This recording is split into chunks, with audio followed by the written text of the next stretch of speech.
Many years ago, WCET Cincinnati and the Cincinnati Zoo recorded 12 episodes of a new television show called The Zoo Show. The show featured several Cincinnati zookeepers teaching viewers about how animals use their senses, while demonstrating these lessons with real-life zoo animals. One of these zoo staffers who began his career at the zoo in 1977 can still be found there today. Let's take a trip back in time to June of 1980 and witness Thane Maynard in action. The ferret is another animal that takes great care to raise its young.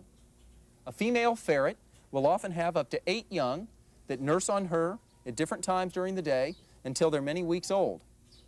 This is a baby ferret that was born at the zoo a few weeks ago. It has grown very fast and soon will be on dry food, but for now is still nursing on its mother. Another animal that's an aquatic animal that doesn't have big ears at all, in fact has no external ear flap, is the turtle.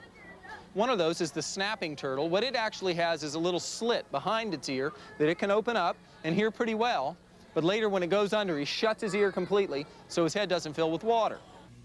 Quite often birds like this don't have to hunt for a living, but instead are filter feeders like ducks, or they eat off the ground, or they eat berries or leaves or small insects that are easier to catch, and they don't hunt from so far away like the eagle or the condor do.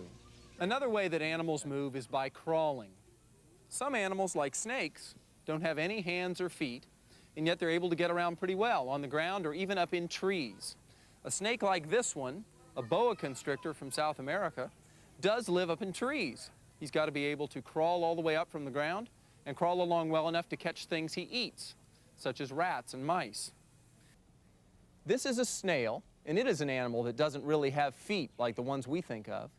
It glides along on a thin layer of water that it creates and uses its special muscle to push itself along.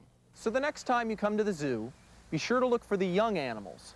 By now you should know who and how they're cared for, because you know all about animal babies. So the next time that you visit the zoo, be sure to be on the lookout for how animals defend themselves. There are a lot of tricky methods, a lot of the ones you've learned today, because you learned all about animal defenses. Cincinnati Zoo Director Thane Maynard is also an author, radio host, and a regular guest on national television shows such as Good Morning America, Fox and Friends, The Today Show, CBS This Morning, and Late Night with Conan O'Brien. He has traveled around the country and around the world for the benefit of animals right here at the Cincinnati Zoo and on behalf of other wildlife preservation efforts in need of assistance. Thane Maynard and the Cincinnati Zoo have been strong supporters of literacy efforts all across the tri-state and right here at the Kenton County Public Library.